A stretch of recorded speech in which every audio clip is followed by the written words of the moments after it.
Good evening students. आज हम बात करेंगे भारतीय आर्य लोग। वैसे ये बताया जा रहा है कि आर्य लोग बाहर से आए थे, सिंधु घाटी की सभ्यता के लोग जो पहले थे वो रहते थे।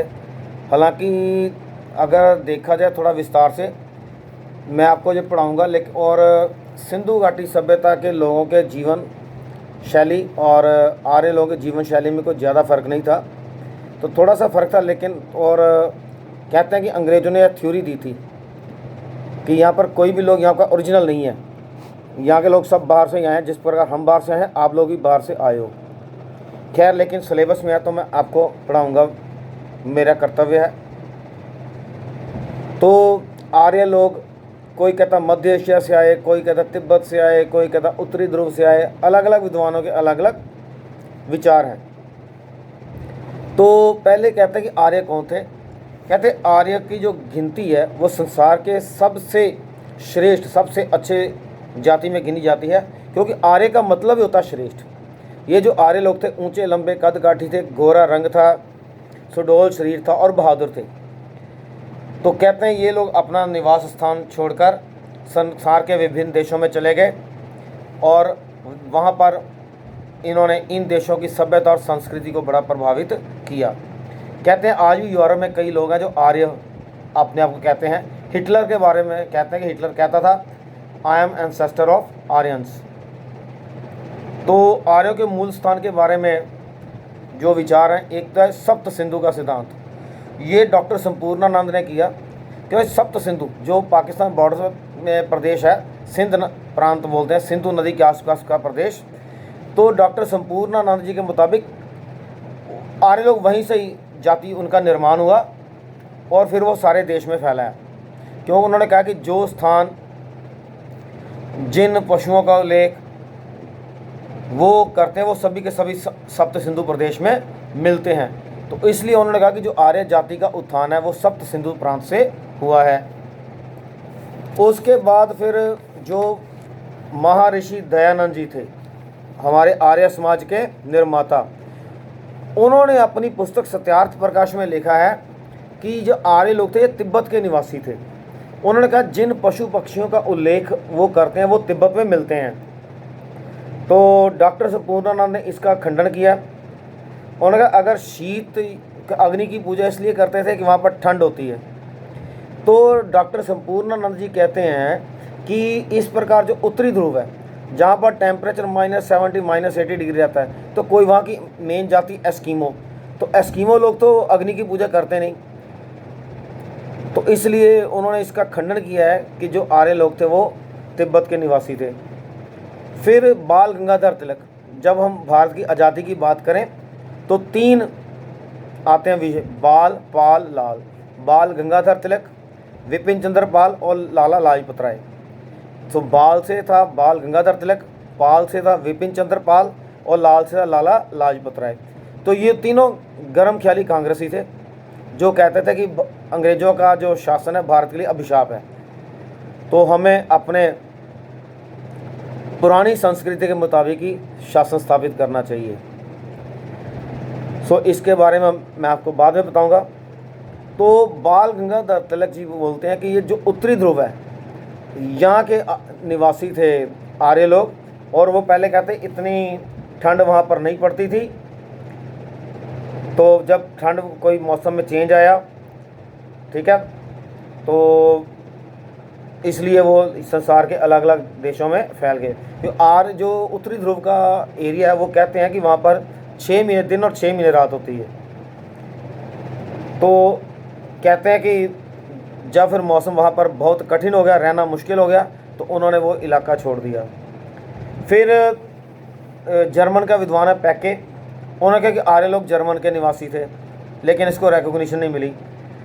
फिर कईयों ने, क्राइनो और कुछ विदेशी विद्वान कहते हैं कि जो यूराल पर्वत है यूरोप में, उस एरिया के निवासी थे, लेकिन इसको भी ज़्यादा नहीं मिली।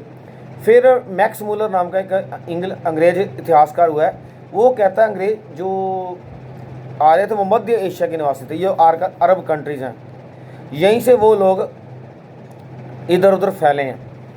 तो अपने तर्क में वो कहते हैं कि आज भी देखो संस्कृत और अंग्रेजी देख लो, बेसिकली काफ़ी समानता है। चाहे दिखने में जो है अलग अलग दिखती हैं। उन्होंने ऐसे कई शब्दों की सूची बनाई है, मैं सिर्फ दो के बताऊंगा कि जैसे हम संस्कृत में माँ को मातृ बोलते हैं, अफ़गानिस्तान में या थोड़ा पख्तूनिस्तान वगैरह में मादरी बोलते हैं, अरब भाषा में मादर बोल देते हैं और अंग्रेजी में मदर हो जाता है। इसी प्रकार संस्कृत में पिताजी को हम पितृ बोलते हैं, आगे चले आप पितर बोलते हैं, उधर फादर भी बोलते हैं और फादर बोलते हैं। इसी तरह भाई को हम भ्रातृ बोलते हैं, भ्रातृभाव होता है, भ्रातृ, भ्राता, भ्रातृ। और आगे हम जाओ तो अगर अरबी भाषा में बिरादर भी बोलते हैं और बिरादर से ब्रदर हो जाता है। तो इसलिए उन्होंने कहा कि आर्य लोग जो थे वो मध्य एशिया के निवासी थे। और उन्होंने इसके बाद उन्होंने कहा कि जो पशु, उनका अर्थ है कि आर्य लोग भारत आने से पूर्व पशुपालन काम में लगे होंगे। जब मध्य एशिया में जैसे कोई रेगिस्तान बन गया, पशुओं के लिए चारा खत्म हो गया, भूमि कृषि योग्य नहीं रही, तो वो उन्होंने इलाके को छोड़ दिया और अलग अलग इलाकों में चले गए। और आर्यों और ईरानियों के एक आर्यों के वेद देखो और ईरानियों के पुस्तक है जैन अवेस्ता, तो उससे कहते हैं, वो कहते हैं कि वो दोनों के पूर्वज एक थे। फिर जिन पूर्व भौगोलिक स्थितियों, प्राकृतिक दृश्यों का, पशु पक्षियों का वर्णन आर्यों के ग्रंथों में आता है, वो कहते हैं पहले पहले सारे मध्य एशिया में मिलते थे। तो वैसे सर्वमान्य जो है वो मैक्स मूलर का ही गिना जाता है। तो कब आए इसके बारे में भी अलग अलग विचार हैं। तो पहले कहते हैं जो सप्त सिंधु था उसमें 7 नदियां बहती थी। 5 तो ये होगी ना, सतलुज, ब्यास, रावी, चनाब, झेलम, सिंध और सरस्वती। सरस्वती नदी आजकल इधर नहीं मिलती है। अगर बद्रीनाथ में जाओ तो बद्रीनाथ से आगे चाइना बॉर्डर को इलाका जाता है, उसका नाम मेरे दिमाग से निकल गया है। तो वहाँ पर कहते हैं कि उद्गम होता है और वहीं पर वो, लेकिन वो धरती में ही समा जाती है। उस इलाके का नाम सॉरी मेरे दिमाग से निकल गया। तो जो आर्य आए उन्होंने कहते हैं फिर लेखनी की ओर ध्यान दिया। तो सबसे पहले उन्होंने जो पुस्तक लिखी, कहते हैं संसार में सबसे पहली पुस्तक वो थी ऋग्वेद। कौन सी थी? ऋग्वेद। उसके बाद बाकी 3 भी वेद भी लिखे गए जो थे सामवेद, यजुर्वेद, अथर्ववेद। तो अक्सर पूछा जाता है कि 4 वेदों के नाम लिखो, तो उसको याद रखना है। Number 1 Rigveda, number 2 Samaveda, number 3 Yajurveda और नंबर 4 अथर्ववेद। फिर उसके बाद सूक्त आए, उपनिषद आए। 108 उपनिषद हैं। और अगर उपनिषदों को पढ़ा जाए तो कहते हैं उत्तर वैदिक काल, ये जो मैं बता रहा हूँ वैदिक काल, पूर्व वैदिक काल, पूर्व वैदिक काल नहीं कह सकते हम कि जो शुरू का वैदिक काल वो हम बोलेंगे। तो और फिर कहते हैं आर्यों के द्वारा ही 2 महाकाव्यों की रचना हुई, रामायण और महाभारत। महर्षि वाल्मीकि जी ने रामायण लिखी और महर्षि वेदव्यास जी ने महाभारत लिखी है। और जो इनका राजनीतिक जीवन है, पहले प्रशासनिक ढांचा और करने के अपने प्रशासनिक सुविधा के लिए जो राज्य था उसको छोटी छोटी कई इकाइयों में बांटा था। सबसे छोटी इकाई थी परिवार, जैसे हम आजकल फैमिली या परिवार बोलते हैं, टब्बर पंजाबी में। जो परिवार का हेड होता था उसे गृहपति या कुलपति बोलते थे। कुछ परिवार मिला के गाँव बनता था, गांव का जो मुखिया होता था उसे ग्रामीणी बोलते थे। फिर कुछ ग्रामों को मिलाकर एक विश बनता था, जिला समझ लो। तो विश के जो मुखिया होता था उसको विशपति बोलते थे। कई विषयों को मिलाकर एक जन बनता था तो उसे जनपति या राजन या राजा भी बोलते थे। कहते जो राजा होता था वो प्रजा की भलाई, पब्लिक वेलफेयर, वो अपनी सबसे ज़्यादा बड़ा कर्तव्य मानता था। तो कहते थे कि राजा को कोई भी ऐसा काम नहीं करना चाहिए जिसको जनता पसंद ना करे। होता था कि राजा की मृत्यु के बाद उसका लड़का ही गद्दी पर बैठता था, लेकिन अगर कोई राजा अत्याचारी होता था, जनता पर अत्याचार करता था, प्रजा की भलाई नहीं करता था, तो अक्सर कहते हैं कि प्रजा जो थी उसे गद्दी से विद्रोह करके उतार भी देती थी। उस वक्त तो 3 ही मंत्री थे मेन, पुरोहित, सेनानी, ग्रामीणी। पुरोहित जो था वो धार्मिक कार्यों के बारे में राजा को सलाह देता था। सेनानी सेना का मुखिया था और वो सैनिक संगठन और युद्ध के समय सेना का नेतृत्व करता था। ग्रामीणी जो होता था वो गांवों का मंत्री समझ लो उसे, और वो गांवों की देखभाल करना कि किसानों को सुविधाएं मिले, फिर किसानों से लगान वसूल करना, राजकोष में जमा कराना, ताकि सारे जो राज्य की आर्थिकता वो चलती रहे। और जनता की दो समितियाँ थी, एक सभा और एक समिति। कहते सभा में क्या होता था, हर गांव से जो थोड़े बुद्धिमान और वरिष्ठ यानी कि सियाने लोग, बुजुर्ग लोग ले लिए जाते थे, और वो गांव के प्रबंध का जो प्रबंध होता था उसको देखते थे कि बुजुर्ग लोगों की सेवा सभा होती थी, ये एक इकट्ठ होता था। कहते समिति होती थी, उसमें हर गांव, हर विषय, हर जन से अपना थोड़े थोड़े लोग अलग अलग विषय अलग अलग गांवों से ले लिए जाते थे, और वो राजा के क्लोज होते थे और राजा को अलग अलग मामलों में सलाह देते थे। फिर न्याय, जो उस वक्त के राजा थे वो बड़े न्यायप्रिय थे, और वो प्रजा के साथ न्याय करना अपना कर्तव्य समझते थे। और उसके अलावा चोरी डकैती का ज़्यादा प्रचलन तो नहीं था, लेकिन फिर भी अगर कोई अपराधी होता था तो उसे बड़े कठोर दंड दिया जाता था। युद्ध का ढंग ऐसा था कि जो राजे थे या मंत्री थे वो तो रथों पर बैठते थे, फिर कुछ वरिष्ठ सैनिक जो थे वो घोड़ों पर बैठते थे, और बाकी जो आम सैनिक थे वो पैदल ही सेना से पैदल ही युद्ध किया करते थे। लेकिन युद्ध बड़ा नैतिक था। क्या? शत्रु घायल हो गया, वार नहीं करना, शत्रु को चेतावनी देकर उसके ऊपर हमला करना, चाहे दुश्मन के घर की स्त्री हो उसका भी पूरा पूरा सम्मान करना, दुश्मन के घर के बच्चे हों उनका भी पूरा पूरा सम्मान करना, ये हर सैनिक का कर्तव्य होता था। उसके बाद आता है सामाजिक जीवन।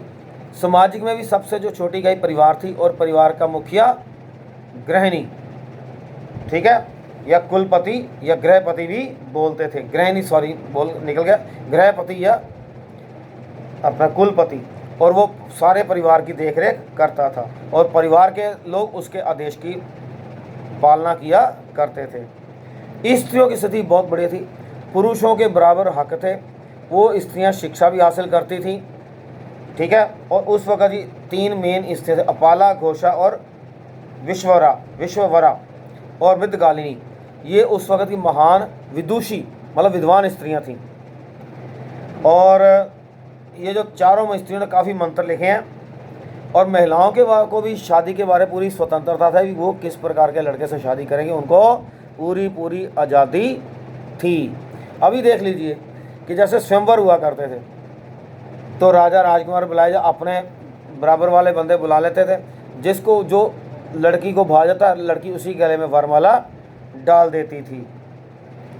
और स्त्री के बिना कोई भी शुभ काम पूरा नहीं समझा जाता था।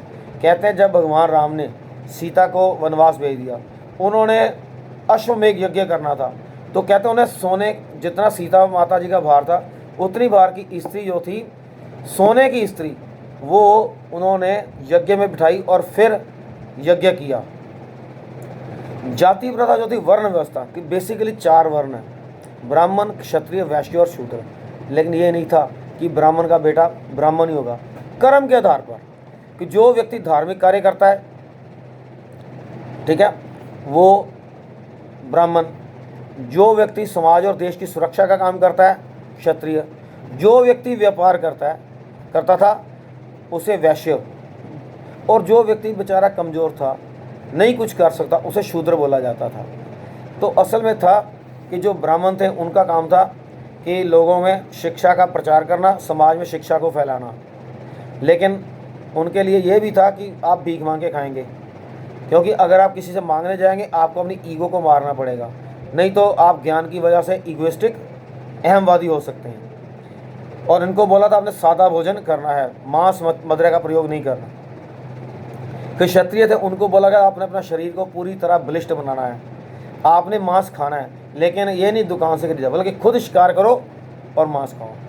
वैश्य वर्ण को बोला गया था कि आपने सारे समाज का पालन पोषण करना है, आप खुद कमाओ और खुद का भी पालन पोषण करो और सारे समाज का पालन पोषण करो।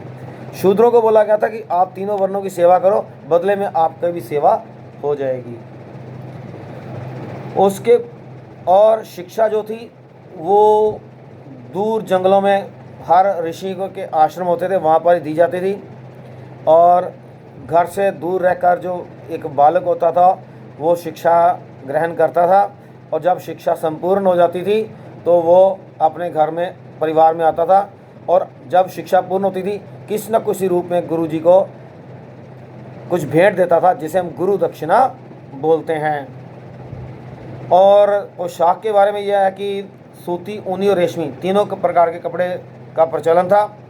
कई लोग पशुओं की खालें भी पहनते थे। स्त्रियां आज की स्त्रियों की तरह हार श्रृंगार में विश्वास रखती थीं, आभूषणों की शौकीन थीं, लेकिन कई कहते पुरुष भी आभूषण पहनते थे।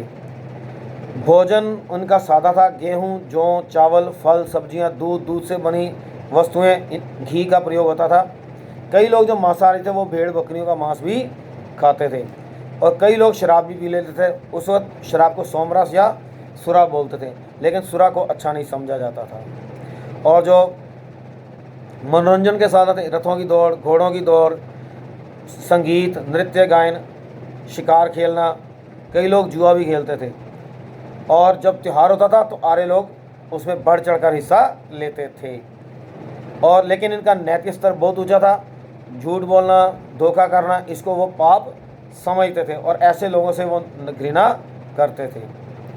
फिर धार्मिक जीवन के आर्य लोग प्रकृति की उपासना करते थे, कुदरत की पूजा, और इनमें 33 करोड़ देवी देवताओं का हमारे हिंदू धर्म में उल्लेख है।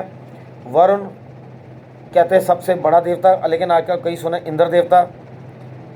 तो वो किसी शुभ कार्य के समय वो मंत्रों का जाप किया करते थे, और ऋग्वेद में सबसे ज़्यादा मंत्र हैं, 250 मंत्र। और अग्नि को भी माना जाता था देवता। देखो हमारे हिंदू धर्म में क्या हुआ कि जो भी समाज के लिए कोई अच्छा कर सकता है उसे देवता के स्थान दिया गया है। जैसे हम कहते हैं अग्निदेव। अब देखिए अग्नि क्या है, कुकिंग में अग्नि का प्रयोग, ठंड लग रही है तो अग्नि का प्रयोग, कई बार दुश्मन को डराने के लिए भी अग्नि का प्रयोग।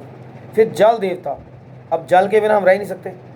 कितना काम हमारा होता है वो जल से होता है, पानी से होता है, तो जल को भी देवता माना गया। वायु देव, हवा से हमें ऑक्सीजन मिलती है, और ऑक्सीजन हम लेते हैं, इनहेल करते हैं, तभी जिंदा रहते हैं, तो वायु को भी देव माना गया। पवन देव, कई लोग पृथ्वी देव। दो सिद्धांत हैं, एक तो पृथ्वी को देवता माना गया, कई लोग हम लोग पृथ्वी को माता भी बोलते हैं, धरती माता के नाम से जानते हैं। क्यों कहते हैं माता इसको? देखिए हमने जन्म किया लेते हैं, माँ के पेट से जन्म लिया, कहाँ से लिया? धरती पर लिया। जिस प्रकार एक माँ बच्चे को पालती है, ये धरती हमें पालती है। देखिए हम अन्न खाते हैं, कहाँ से आता है? धरती से ही आता है ना। कहाँ पर अन्न उगता है? धरती में उगता है। पानी पीते हैं, कहाँ से आता है? धरती से। खेलते कहाँ? जिस प्रकार बच्चा माँ की गोदी में खेलता है, हम कहाँ खेलते हैं? धरती में। और एक मदर जो होती है वो बच्चे का सूसू पोटी भी साफ करती है। तो अल्टीमेटली देख लीजिए हमारे शरीर का गंद भी धरती में ही समा जाता है। तो ये माँ के तरह हमें पालती है, इसलिए हमने इसको माँ का दर्जा दिया है। तो इसलिए मातृदेवो भव, ये हमारी संस्कृति है कि माँ देवता के समान होती है। और धरती को हमने माँ भी माना है, पृथ्वी देव भी माना है। सूर्य देव, अब सूर्य देव हमें रोशनी देते हैं, ठीक है, गर्मी भी देते हैं। कई जो फसलों के पकने में ये सूर्य की गर्मी जो है वो बड़ी सहायक होती है, इसलिए सूर्य देव जी को भी हमने देवता माना। अब जब रात हो जाती है तो चंद्र मामा जी हमें रोशनी देते हैं, इसलिए हमने चंदा मामा जी को भी देवता माना। तो जो भी समाज के लिए कोई भलाई कर सकता था हमने उसे देवता मान लिया। उसके बाद उपासना विधि कि कई लोग परिवार में इकट्ठे बैठते थे, यज्ञ किया करते थे, और कोई बड़े यज्ञ होते थे वो खुले मैदान में हुआ करते थे। फिर आर्थिक जीवन के मुख्य कार्य कृषि, गेहूँ, जौ, चावल, फल, सब्जियों की कृषि की जाती थी। और तब भी छोटी छोटी नहरें थी जिनमें से के द्वारा खेतों को पानी दिया जाता था। फिर कई पशु पालते थे, भेड़, बकरियां, गायें, घोड़ा, कुत्ते, और गाय को पवित्र माना जाता था। फिर कई लोग जो पशुओं का प्रयोग दूध के लिए, कई ट्रांसपोर्टेशन के लिए, कोई मांस के लिए इनका प्रयोग करते थे। उस वक़्त जिसके पास ज़्यादा पशु होते थे वो उतना ही ज़्यादा अमीर गिना जाता था। तो व्यापार जो होता था वस्तु के बदले वस्तु, वस्तु के बदले वस्तु। लेकिन बाद में एक कनिष्क नाम का जो निष्क नाम का जो सिक्का उसका प्रचलन हुआ है और ऋग्वेद समुद्र का भी उल्लेख है। तो कोई लोग कहते हैं कि वो विदेशों से भी व्यापार करते थे, ज़्यादा जानकारी उपलब्ध नहीं है। इसके अलावा वस्त्र बनाने, वस्त्र कपड़ों को रंगने, उन पर कढ़ाई, कोई हाल बनाना, हथियार बनाना, छोटी छोटी नौकाएं बनाना, आभूषण बनाना। इसके अलावा वैद्य भी होते थे जो अलग अलग लोग बीमारियों का इलाज भी करते थे। लेकिन किसी भी काम को घटिया नहीं माना जाता था, चाहे काम छोटा हो चाहे काम बड़ा हो। तो दिस वाज ऑल अबाउट वैदिक सभ्यता, आर्य सभ्यता। इसके बाद हम नेक्स्ट लेसन में करेंगे उत्तर वैदिक सभ्यता। Thank you very much, have a nice day.